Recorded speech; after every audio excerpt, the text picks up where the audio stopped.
তাওহিদ হৃদয় যখন ব্যাটিং করছিলেন তখন আম্পায়ারের জায়গায় দাঁড়িয়ে নিজের ফোন হাতে সেগুলো ভিডিও করে রাখছিলেন পাওয়ার হিটিং কোচ জুলিয়ান রস উড।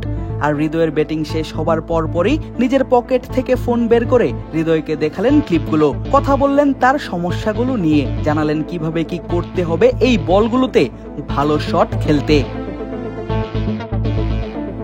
আর তারপরে দেখা যায় টাইগার পেসারদের বলে হৃদয় হাকান বড় বড় সব শট। খালেদ আহমেদ, মুস্তাফিজুর রহমান, শরীফুল ইসলামদের বল উড়িয়ে পাঠান গ্যালারিতে। হৃদয় রানে নেই বেশ অনেক সিরিজ ধরেই। মিডল অর্ডারে ব্যাট হাতে নামলেও টি-20তে 50-এর দেখা হৃদয় পান না 11 ম্যাচ ধরে। ইন্ডিয়া সিরিজে অপরাজিত 63 রানের পর আর পাননি কোনো ব্যক্তিগত হাফ সেঞ্চুরি। শুধু তাই নয়, শেষ 11 ম্যাচে হৃদয় 30 রান করেছেন মাত্র 3 বার, 2 বার আউট হয়েছেন রানের খাতা খোলার আগেই। তাই নেদারল্যান্ডস সিরিজ এবং এরপর এশিয়া কাপের আগে এই ব্যাটারকে ছন্দে ফেরাতে যেন মরিয়া ইংলিশ কোচ রস উড।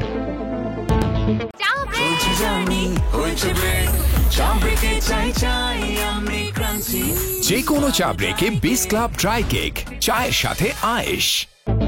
শুধু উড নয়, হৃদয়কে নিয়ে চিন্তা আছে জাতীয় দলের সিনিয়র সহকারী কোচ মোহাম্মদ সালাউদ্দিনেরও। আর তাই দেখা গেল হৃদয়কে ডেকে বেশ অনেকক্ষণ ধরেই বললেন কথা। কোচ সালাউদ্দিনের পরামর্শেই এই ব্যাটার যান পেস বোলারদের ছেড়ে স্পিন বোলারদের নেটে।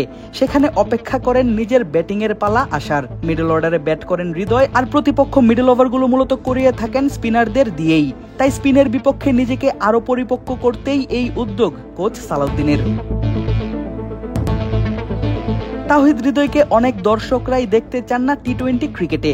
মাঠের থেকে মাঠের বাইরের বিভিন্ন ইস্যুতে প্রায়ই সমালোচনার মুখে পড়েন এই ব্যাটার। সামাজিক যোগাযোগ মাধ্যমে উঠে তাকে নিয়ে আলোচনার ঝড়। কিন্তু সেই সব কিছুকে একপাশে রেখে আসন্ন নেদারল্যান্ডস সিরিজ এবং এশিয়া কাপের জন্য যে দল ঘোষণা করেছে বাংলাদেশ ক্রিকেট বোর্ড, সেখানে রাখা হয়েছে এই ডানহাতি ব্যাটারকে।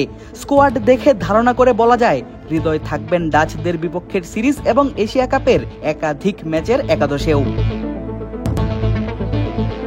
ফলে এই নেদারল্যান্ডস সিরিজটা হতে যাচ্ছে হৃদয়ের জন্য এক প্রকার সুযোগ। সেই সুযোগ কাজে লাগানোর জন্য নিজের সবটা নিংড়ে দিয়েই অনুশীলন করেছেন এই ব্যাটার। এবার দেখার পালা সুযোগ কতটা কাজে লাগাতে পারেন হৃদয়। কেননা অনুশীলনে যতই ভালো করা হোক না কেন, ম্যাচগুলোতে ঠিকঠাক পারফর্ম করা ছাড়া দলের টিকে থাকা বেশ অনেকটাই কঠিন হবে 24 বছর বয়সী এই ব্যাটারের জন্য।